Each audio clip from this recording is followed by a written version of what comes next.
जय हिंद। एक बार फिर से स्वागत है आपका अपना यूट्यूब चैनल आर विदेशी स्टडी में। तो आज हम लोग फिर से लेके आए हैं ज्योग्राफी का 2 पार्ट हो चुका है, ये तीसरा पार्ट है, जिसमें से कि 4, 5, 6 यानी कि लगभग 3 चैप्टर का ऑलमोस्ट 3 चैप्टर का VBI क्वेश्चन लेके NCERT पैटर्न पे आए हैं। तो उसको देखते हैं हम लोग शुरू से। कुछ ऐसा इंपॉर्टेंट क्वेश्चन जो कि 2023 एग्जाम के दृष्टिकोण से VBI क्वेश्चन हो। तो पहला क्वेश्चन है कि बिहार में कितने प्रतिशत भौगोलिक क्षेत्र में वन का फैलाव है? बिहार में कितने प्रतिशत भौगोलिक क्षेत्र में वन का फैलाव है? तो इसका राइट आंसर हो जाएगा 7%। ठीक है, तो इसका 7% यानी बिहार में बहुत ही वन का कम विस्तार बचा है। जब से 2000 ईस्वी में बिहार और झारखंड अलग हुआ है, बिहार से झारखंड, तो यहाँ का स्थिति दयनीय हो गया है। तो इसका करेक्ट आंसर हो जाएगा 7%। सिर्फ 7% बिहार में बचा हुआ है वन। चलिए नेक्स्ट क्वेश्चन देखते हैं, दूसरा नंबर क्वेश्चन। नेक्स्ट क्वेश्चन है भारत में 2001 में कितने प्रतिशत भौगोलिक क्षेत्र में वन का विस्तार है? यानी कि 2001 में पूछ रहे हैं।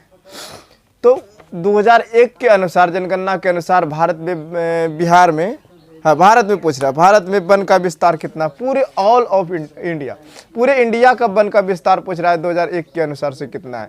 तो इसका करेक्ट आंसर हो जाएगा दोस्तों 19.27%, यानी कि 19.27%।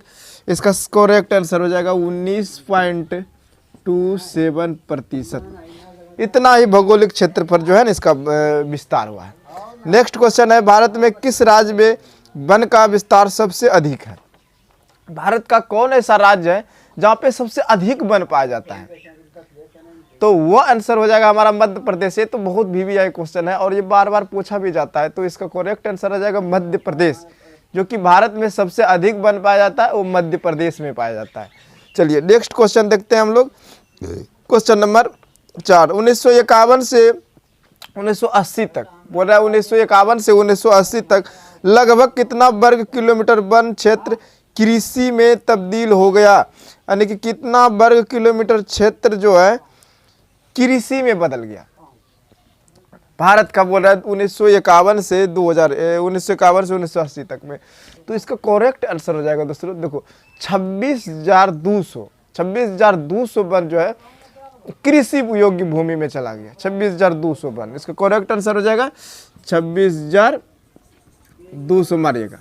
ये कृषि में तब्दील हो गया यहाँ का। चलिए नेक्स्ट क्वेश्चन देखते हैं हम लोग। नेक्स्ट क्वेश्चन है, हाँ, निम्न में से कौन सा जीव केवल भारत में पाया जाता है? इस जीव के लिए थोड़ा सा कंफ्यूजन है कि निम्न में से कौन सा जीव केवल इंडिया में पाया जाता है, भारत में पाया जाता है। 2 ऑप्शन रहता है, दोनों लगता है कि हमारा भारत में पाया जाता है।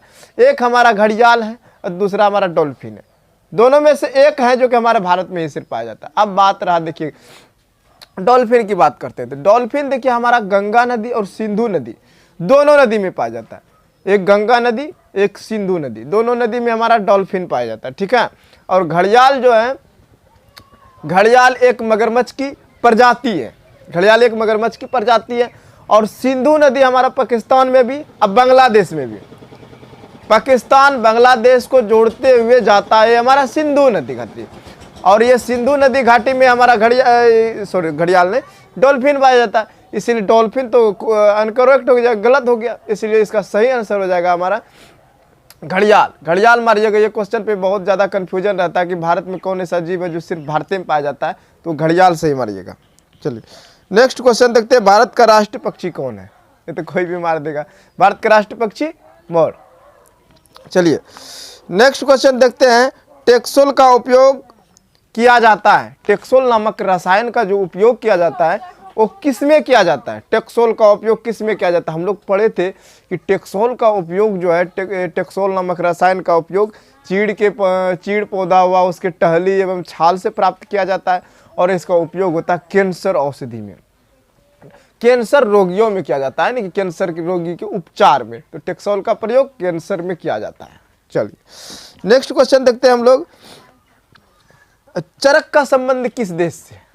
चलिए ये भी VBI क्वेश्चन है इसका कि चरक का संबंध जो है किस देश से है? तो चरक संहिता में देखिए लिखा हुआ भी है। तो चरक का संबंध जो है हमारा इंडिया से हो जाएगा, यानी कि भारत देश से है। तो इसका सही आंसर हो जाएगा चरक का संबंध भारत से। नेक्स्ट क्वेश्चन देखते हैं, रणथंभौर टाइगर जीव अभ्यारण्य, रणथंभौर टाइगर जीव अभ्यारण्य कहाँ अवस्थित है? रणथंभौर टाइगर जीव अभ्यारण्य, तो इसका देखिए रणथंभौर एक बहुत प्रसिद्ध है, रणथंभौर जीव अभ्यारण्य बहुत प्रसिद्ध, बहुत बार पूछा गया अभी एग्जाम में। तो ये हमारा राजस्थान में हो जाएगा, रणथंभौर जीव अभ्यारण्य राजस्थान में अवस्थित है। चलिए नेक्स्ट क्वेश्चन देखते हैं हम लोग, वन्य प्राणी संरक्षण अधिनियम किस वर्ष पारित किया गया? वन्य प्राणी संरक्षण अधिनियम, वन्य प्राणी संरक्षण अधिनियम किस वर्ष पारित किया गया? तो इसका करेक्ट आंसर हो जाएगा 1972 ईस्वी में। 1972 ईस्वी में वन संरक्षण कानून पारित किया गया है ऑल वर्ल्ड में। फिर कहता है चिपको आंदोलन के प्रणेता कौन है? चिपको आंदोलन के प्रणेता, तो चिपको आंदोलन के बारे में थोड़ा सा जान लीजिए। देखो चिपको आंदोलन जो था उत्तर प्रदेश के गढ़वाल जिले के, उत्तर प्रदेश के गढ़वाल जिले के टेहरी नामक प्रांत के रेनी नामक गांव में गैर आदिवासियों द्वारा और सुंदरलाल बहुगुणा के नेतृत्व में चलाया गया एक आंदोलन था, जिसके तहत वृक्ष को ठेकेदारों द्वारा काटा जाने पर रोक लगाना था और आदिवासी क्या करता था, उसी वृक्ष से चिपक जाया करता था, जिससे वह वृक्ष कटने से बच जाता था। इस आंदोलन का बहुत प्रशंसा हुआ, विदेश में भी जाकर अमेरिका, जापान, चीन में भी इसका सराहना किया और इस आंदोलन को बढ़ावा दिया गया। तो इसका प्रणेता क्या हो, कौन हो गया? हमारा सुंदरलाल बहुगुणा, याद रखिएगा।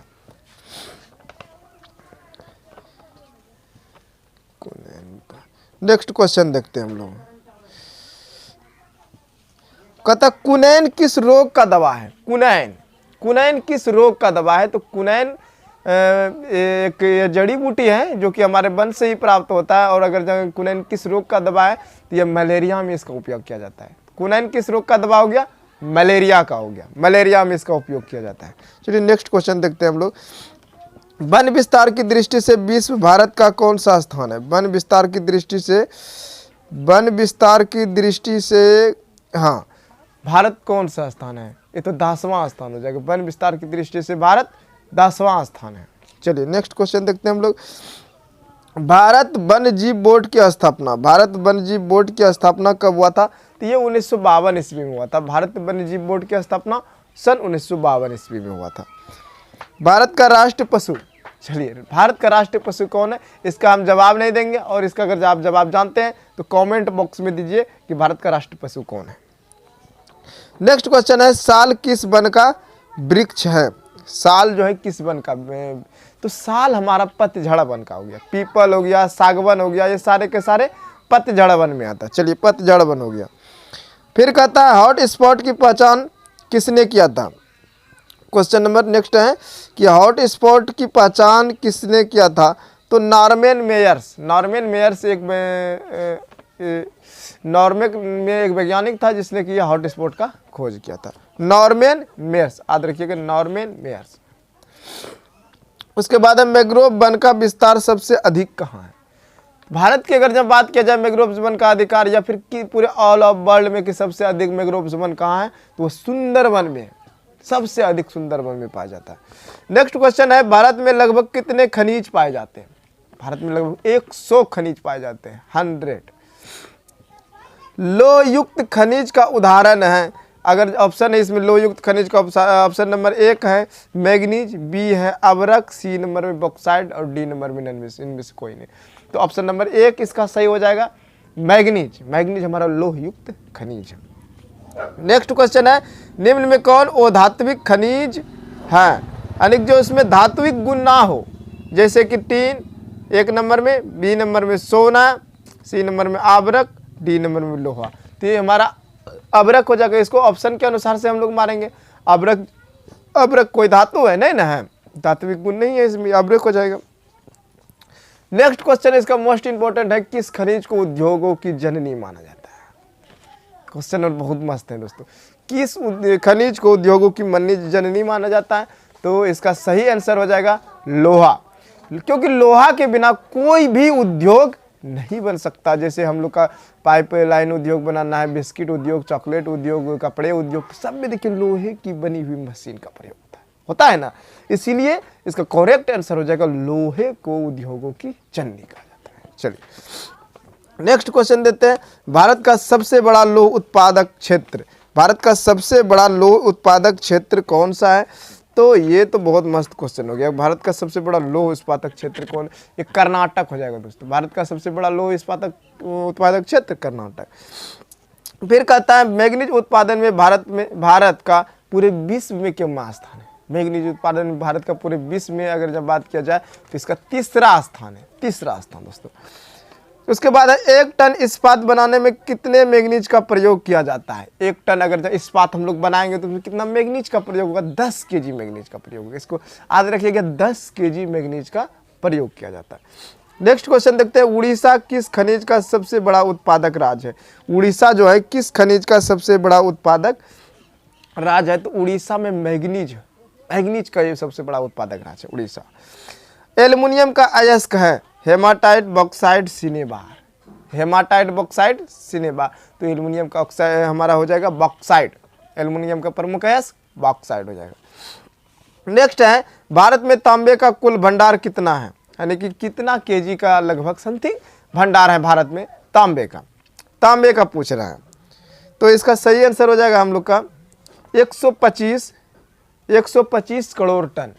125 करोड़ टन भारत में कुल तांबे का भंडार है। नेक्स्ट क्वेश्चन है, बिहार व झारखंड देश का कितना प्रतिशत अभ्रक उत्पन्न होता है? बिहार और झारखंड मिला के तो सबसे अधिक की अगर जब बात किया जाए तो बिहार में, और बिहार झारखंड को मिलाकर 80% अभ्रक हमारे देश का इन दोनों राज्यों से प्राप्त होता है। नेक्स्ट क्वेश्चन है, सीमेंट उद्योग का सबसे प्रमुख कच्चा माल क्या है? तो सीमेंट उद्योग के लिए सबसे प्रमुख कच्चा माल चूना पत्थर हो जाएगा। चूना पत्थर के बगैर सीमेंट नहीं बन सकता है। नेक्स्ट क्वेश्चन है, भारत में प्राप्त सबसे महत्वपूर्ण खनिज कौन है? भारत में प्राप्त सबसे महत्वपूर्ण खनिज वो कौन सा है दोस्तों? तो सबसे महत्वपूर्ण खनिज भारत में लोहा है। भारत की सिर्फ हम बात कर रहे हैं, ये नहीं कि सोना चांदी कॉस्टली नहीं चाहिए, सबसे महत्वपूर्ण यहाँ पे लोहा है। नेक्स्ट क्वेश्चन है, तंबा उत्पादन में भारत का अग्रणी राज्य कौन है? यानी कि तंबा जो है भारत में सबसे अधिक कहाँ पे उत्पादित होता है? तो तंबा उत्पादन में झारखंड हो जाएगा हमारा। झारखंड में भी तंबा का उत्पादन होता है। नेक्स्ट क्वेश्चन है, अभ्रक का सबसे बड़ा उत्पादक राज्य कौन सा है? उड़ीसा, केरल या बिहार? वही आंसर आ गया ना हमारा, बिहार और झारखंड है। झारखंड रहे तो झारखंड, और नहीं तो हमारा बिहार सबसे अधिक अभ्रक उत्पादन करने वाला राज्य है। अभ्रक की कितनी किस्में होता है? क्वेश्चन नंबर नेक्स्ट है, अभ्रक की कितनी किस्में होता है? तो अभ्रक 2 किस्म के होते हैं। अभ्रक 2 किस्म के होंगे। फिर कहता है, बेलाडिया खान से कौन सा खनिज प्राप्त होता है? बेलाडिया खान से जो है ना कौन सा खनिज प्राप्त होता है? तो बेलाडिया खान से तो लोह अयस्क होता है, लोह अयस्क। फिर नेक्स्ट क्वेश्चन है, सिलिकोसिस नामक दम घोटू बीमारी किससे होती है? क्वेश्चन नंबर अजीब है कि सिलिकोसिस नामक दम घोटू बीमारी किससे होती है? हाँ, तो ये ऑप्शन हो जाएगा खदान कर्मियों को होता है। यानी खदान में जो काम करने वाला ना, तो उसको दम घोटू बीमारी जो होता है, कुछ गैस के हिसाब से हो जाता है। नेक्स्ट क्वेश्चन है, निम्न में से किस खनिजों के साथ प्राकृतिक गैस पाया जाता है? यानी कौन ऐसा खनिज है जिसके साथ प्राकृतिक गैस पाया जाता है? तो पेट्रोलियम के साथ प्राकृतिक गैस पाया जाता है।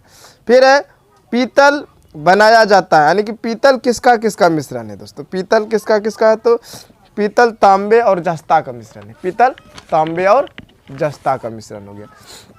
नेक्स्ट क्वेश्चन देखते हैं कि लोह निर्यात किया, यानी कि निम्न में से किस बंदरगाह से लोह का निर्यात किया जाता है? यानी कि लोहा लाया जाता है। तो इसका सही आंसर हो जाएगा विशाखापत्तनम। विशाखापत्तनम से लोहा लाया जाता है। क्वेश्चन नंबर 41 है कि लोह अयस्क का उद्योग किस उद्योग में किया जाता है? यानी कि लोह अयस्क का उद्योग तो इस्पात उद्योग में किया जाता है लोह अयस्क का उपयोग। उसके बाद बंगाल रूबी नामक अभ्रक कहाँ मिलता है? ये क्वेश्चन मस्त क्वेश्चन है दोस्तों कि बंगाल रूबी नामक अभ्रक कहाँ मिलता है? तो ये झारखंड में मिलता है बंगाल रूबी नामक अभ्रक। नेक्स्ट क्वेश्चन है कि कोयला का सबसे अच्छा किस्म, ये क्वेश्चन बहुत बार आया गया है कि कोयला का सबसे अच्छा किस्म कौन सा है? तो एंथ्रासाइट कोयला का सबसे अच्छा किस्म हो गया। नेक्स्ट क्वेश्चन देखते हैं, भारत के किस स्थान पर पहला परमाणु ऊर्जा केंद्र स्थापित किया गया था? तो भारत के तारापुर जो है, तारापुर इसका हो जाएगा शायद दोस्तों। हाँ, भारत का तारापुर में जो है पहला ऊर्जा परमाणु केंद्र घोषित किया गया। निम्न में वो नवीकरणीय ऊर्जा स्रोत है जल, कोयला, ताप, पवन। कौन है जो वो नवीकरणीय? तो कोयला हमारा वो नवीकरणीय संसाधन। नवीकरणीय वो नवीकरणीय आता है तो नवीकरणीय संसाधन क्या हो जाएगा? वैसा संसाधन जो कभी समाप्त ना होता हो, जैसे पवन ऊर्जा, सौर ऊर्जा, पृथ्वी, वायु, ये सब हो जाएगा। और वो नवीकरणीय वैसा संसाधन जो समाप्त हो जाता हो, पेट्रोलियम और कोयला वगैरह सब हो जाएगा, जीवाश्म ईंधन। चलिए नेक्स्ट क्वेश्चन देखते हैं हम लोग। गोंडवाना समूह के कोयले का निर्माण कब हुआ था? यानी कितना साल पुराना जो है ना गोंडवाना समूह के कोयले का निर्माण हुआ था? तो लगभग 20 करोड़ वर्ष पूर्व हुआ था गोंडवाना समूह का कोयले का निर्माण। नेक्स्ट क्वेश्चन है क्वेश्चन नंबर 50। भारत में कोयले का सर्वप्रमुख उत्पादन राज्य है, तो सबसे अधिक भारत में कोयला कहाँ पाया जाता है? तो ये झारखंड में पाया जाता है दोस्तों, झारखंड में सबसे अधिक। मुंबई हाई क्यों प्रसिद्ध है? कि तेल के लिए या कोयला के लिए, सोना के लिए? मुंबई हाई तेल उत्पादन के लिए प्रसिद्ध है, यहाँ पे तेल निकाला जाता है, जैसे डिगबोई हो गया, मुंबई हो गया, ये सब में। भारत का प्रथम तेल शोधक कारखाना कौन है? झारखंड, डिगबोई या नेपाल? तो भारत का प्रथम तेल शोधक कारखाना हो जाएगा हमारा डिगबोई। नेक्स्ट क्वेश्चन है भाखड़ा नंगल परियोजना किस नदी पर? ये क्वेश्चन मोस्ट इंपोर्टेंट है। ये क्वेश्चन आता है भाखड़ा नंगल परियोजना किस नदी पर है? 53 नंबर है, देखिए क्वेश्चन, इसका आंसर हो जाएगा 53 नंबर का, ये हो जाएगा इसका नंबर। हाँ, भाखड़ा नंगल परियोजना सतलज नदी पर है। भाखड़ा नंगल परियोजना हमारा सतलज नदी पे हो गया। फिर कहता है दक्षिण भारत की सबसे बड़ी नदी, दक्षिण भारत की सबसे बड़ी नदी कौन सा है? नदी घाटी परियोजना, सॉरी दोस्तों, दक्षिण भारत की सबसे बड़ी नदी घाटी परियोजना कौन सा है? तो ये हो जाएगा हमारा तुंगभद्रा नदी घाटी परियोजना हो जाएगा, तुंगभद्रा नदी घाटी परियोजना। चलिए ये ठीक है, तुंगभद्रा हो जाएगा। फिर कहता है ताप विद्युत केंद्र का उदाहरण है गया, बरौनी या समस्तीपुर? बिहार में पूछ रहा है, तो ये बरौनी ताप विद्युत केंद्र का उदाहरण है। नेक्स्ट क्वेश्चन है यूरेनियम का प्रमुख उत्पादक स्थल है, यानी कि डिगबोई, झरिया या जादूगोड़ा? जादूगोड़ा नाम से ही आप लोग समझ जाइएगा कि यूरेनियम के लिए प्रसिद्ध अगर कोई जगह है वो हमारा जादूगोड़ा है। उसके बाद क्वेश्चन है एशिया का सबसे बड़ा परमाणु उत्पादक स्थल है, पूरे दुनिया का बोल रहा है दी, पूरे दुनिया के एशिया का, तो ये तारापुर हो जाएगा। तारापुर हमारे ये दुनिया का नहीं, पूरे एशिया महादेश का तारापुर हो जाएगा। क्वेश्चन नंबर 58 है कि जामनगर तेल शोधक कारखाना कहाँ है? यानी कि किस राज्य में हमारा जामनगर है? तो ये गुजरात में जामनगर तेल शोधक कारखाना है, गुजरात में। नेक्स्ट क्वेश्चन है कि कालाकोटा कोयला, कालाकोटा कोयला क्षेत्र किस राज्य में? यानी कि कालाकोटा कोयला जो है किस क्षेत्र में? तो ये मध्य प्रदेश क्षेत्र में पाया जाता है कालाकोटा कोयला। नेक्स्ट क्वेश्चन है भारत में पहला जल विद्युत संयंत्र कहाँ लगाया गया था? जल विद्युत बोल रहा है, जल विद्युत संयंत्र भारत में पहला कहाँ लगाया गया था? तो शिव समुद्र में लगाया गया था, सबसे पहला शिव समुद्र। उसके बाद क्वेश्चन है कि नवगांव तेल उत्पादक क्षेत्र किस राज्य में? क्वेश्चन है कि नवगांव तेल उत्पादक क्षेत्र किस राज्य में? तो ये गुजरात में हो जाएगा, नवगांव तेल शोधक उत्पादन गुजरात में हमारा हो जाएगा। उसके बाद नेक्स्ट क्वेश्चन है सिंगरौली कहाँ का सबसे बड़ा कोयला क्षेत्र है? सिंगरौली, तो ये भी मध्य प्रदेश का ही हो जाएगा। तो चलिए आई होप कि यह वीडियो आपका पसंद हो जाएगा। अगर जो पसंद है इसे लाइक, सब्सक्राइब एवं दूसरे दोस्तों के साथ शेयर जरूर करें।